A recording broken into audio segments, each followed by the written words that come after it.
SSC 2026 ব্যাচের সকল শিক্ষার্থী বন্ধুদেরকে আমাদের চ্যানেলে স্বাগত। তোমাদের পরীক্ষার আর মাত্র 3 মাস রয়েছে। এই 3 মাসে তোমরা কি পড়বে সেটা নিয়ে তোমরা অনেকেই কনফিউজড। তো আজকে আমি তোমাদেরকে সাধারণ গণিতের খুব ভালো একটা শর্ট সাজেশন দেব, যেটা অনুসরণ করলে তোমরা এই 3 মাসে তোমাদের গণিতের প্রস্তুতি খুব ভালোভাবে সম্পন্ন করতে পারবে। এবং আমার এই সাজেশন দেয়া ম্যাথগুলো এবং আমার উপদেশগুলো তোমরা মেনে চলতে পারলে তোমরা অবশ্যই তোমাদের পরীক্ষায় খুব ভালো একটি ফলাফল বয়ে নিয়ে আসতে পারবে। কাজেই তোমরা সম্পূর্ণ ভিডিওটি সম্পূর্ণ দেখবে এবং আমাদের চ্যানেলটি অবশ্যই সাবস্ক্রাইব করে রাখবে। তোমরা সর্বপ্রথম এই একের ঘ নম্বরটা সমাধান করবে। তারপর দেখো 2.1-এর আরও একটি প্রশ্ন হচ্ছে 4, 5, 6। এই সবগুলো প্রশ্নই তুলনামূলক গুরুত্বপূর্ণ এবং এখান থেকে বিগত সালের প্রশ্ন এসেছে এবং প্রশ্ন না আসলেও এই বেসিকটা তোমাদের পরীক্ষা হলে অন্য প্রশ্ন সমাধান করতে হেল্প করবে। তারপর দেখো 8 নম্বর প্রশ্ন। 8-এর 3টা প্রশ্ন রয়েছে, ক, খ এবং গ। এই 3টি প্রশ্নের মধ্য থেকে হয়তো হুবহু আসবে না, তবে এখান থেকে যে তুমি এ ইন্টারসেকশন বা এ ইউনিয়নের নিয়মগুলো শিখবা বা গুণের নিয়মটা শিখবে, এই গুণের নিয়মটাই তোমাকে পরীক্ষা হলে অন্য সংখ্যা দিয়ে বা অন্য টাইপের একটা অঙ্ক দিয়ে যদি গুণ করতে পারে, তাহলে তুমি এই ফাংশনের গুণগুলো অবশ্যই করতে পারবে বলে আশাবাদী। এখন দেখো 25 নম্বর একটি প্রশ্ন বা তোমার 2.1 একটি উদাহরণ, এটা 2.2 একটি উদাহরণ। তোমরা এটা অবশ্যই সমাধান করবে, এটা তোমাদের বইয়ে দেওয়া আছে। যেহেতু আমি প্রশ্নের নম্বরটা এখানে দিয়ে দিছি, কাজে তোমরা এখান বই থেকে এই প্রশ্নটা সহজে খুঁজে বের করতে পারবে এবং বইয়ে এটা সমাধান দেওয়া আছে। তোমরা অবশ্যই এটা বুঝে বুঝে সমাধান করবে এবং বুঝে সমাধান করার পর অবশ্যই এটা তোমরা 3-4 বার নিজে না দেখে করার চেষ্টা করবে, কেননা এই ধরনের প্রশ্ন বিগত সালে বারবার আসতে দেখা গেছে। এরপর আসি 8.2-এর অনুশীলনীতে।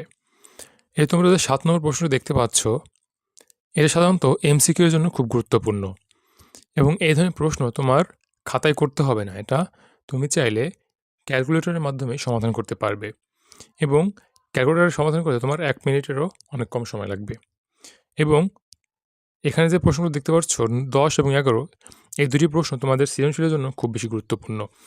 কাজেই সৃজনশীলের জন্য তুমি অবশ্যই 10 এবং 11 খুব বেশিভাবে প্র্যাকটিস করবে এবং এটা প্র্যাকটিস করার পর টেস্ট পেপার সলভ করবে। এবং 7, 8, 9 এমসিকিউ বা টিকের জন্য খুব বেশি গুরুত্বপূর্ণ, এটা তোমরা অবশ্যই শিখে রাখবে। এবং তোমরা যদি এইসব সমস্যার সমাধান করার সময় বাধো বা কোথাও আটকে যাও, তাহলে অবশ্যই আমাকে জিজ্ঞেস করবে বা আমাকে কমেন্টে বলবে, আমি তাহলে তোমাদেরকে এগুলো সমাধান করে একটা ভিডিও দেবো ইনশাল্লাহ।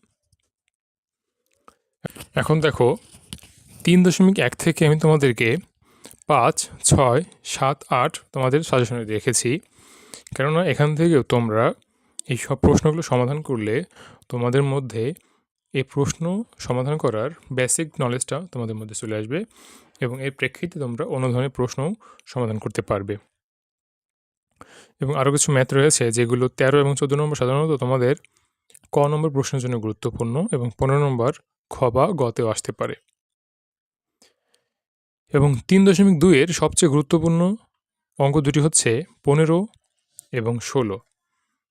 এবং 15 এবং 16 তোমরা খুব ভালোভাবে সমাধান করবে এবং এই প্রশ্নগুলোর মধ্যে যে বেসিকগুলো আছে সেগুলো তোমরা অবশ্যই সবসময় মাথায় ধারণ করবে, কেননা এই ধরনের প্রশ্ন থেকে তোমার প্রশ্ন আসার সম্ভাবনা সবচেয়ে বেশি। এখন দেখো 3.3। সাধারণত 3.3 থেকে তোমাদের গ ঘতে প্রশ্ন আসে না, তবে ক নং প্রশ্নে 3.3 থেকে আসতে পারে। কাজেই তোমরা এই অধ্যায়ের যে ছোটো ছোটো ম্যাথগুলো রয়েছে সেগুলো তোমরা সমাধান করে রাখবে। এখন 4.1-এর যে প্রশ্নগুলো দিয়েছি সেগুলো খুব সহজ, তোমরা সমাধান করে নিবে।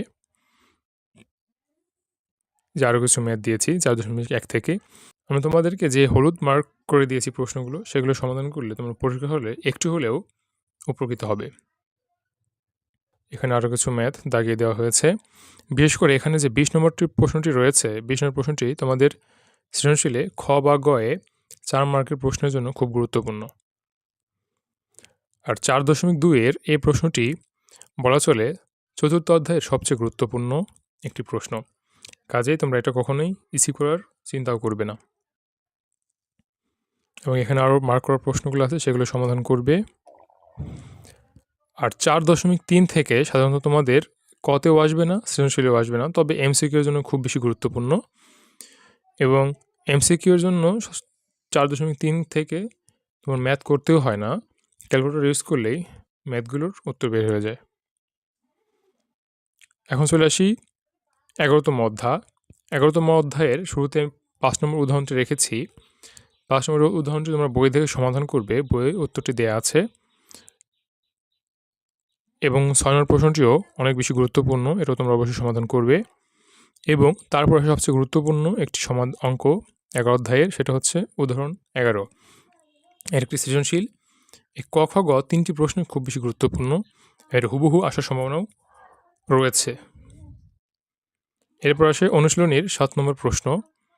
এটাও তুলনামূলক খুব বেশি গুরুত্বপূর্ণ, এটা বিগত বছরে বারবার দেখা গেছে। তবে তোমরা যারা ভালো রেজাল্ট করতে চাও তাহলে অবশ্যই তোমাদের এই শর্ট সেশন পড়লে হবে না, তোমাদেরকে অবশ্যই সম্পূর্ণ বই পড়তে হবে। 11.1-এর আরও 2টি ম্যাথ, গুরুত্বপূর্ণ ম্যাথ হলো 11 এবং 12। এবং সর্বশেষ 11.1-এর 19 এবং 20 নম্বর প্রশ্ন দুটি আমার কাছে খুব গুরুত্বপূর্ণ মনে হয়েছে বিধায় তোমাদের শর্ট সেশনের মধ্যে রাখা। এবং 11.2 থেকে 12 এবং 13 প্রশ্নটি বিগত সালে এসেছে, সেজন্য এগুলোই আমার কাছে গুরুত্বপূর্ণ বলে মনে হয়েছে। বীজগণিতের সর্বশেষ গুরুত্বপূর্ণ অধ্যায়টি হচ্ছে ধারা সংক্রান্ত অধ্যায়গুলো। এই অধ্যায়ের ম্যাথগুলো অনেক বেশি গুরুত্বপূর্ণ, বিশেষ করে আমার দাগানো ম্যাথগুলো সবচেয়ে বেশি গুরুত্বপূর্ণ। তোমরা এগুলো বারবার প্র্যাকটিস করবে, আশা করি পরীক্ষা হলে এই একই ধরনের অঙ্ক থেকে তোমরা প্রশ্ন কমন পেয়ে যাবে। এবং নিচে আরও কিছু প্রশ্ন রয়েছে, সেগুলোও একইভাবে গুরুত্বপূর্ণ, এবং তোমরা অবশ্যই প্রশ্নগুলো মুখস্থ করে যাবে না, বুঝে বুঝে সমাধান করে যাওয়ার চেষ্টা করবে।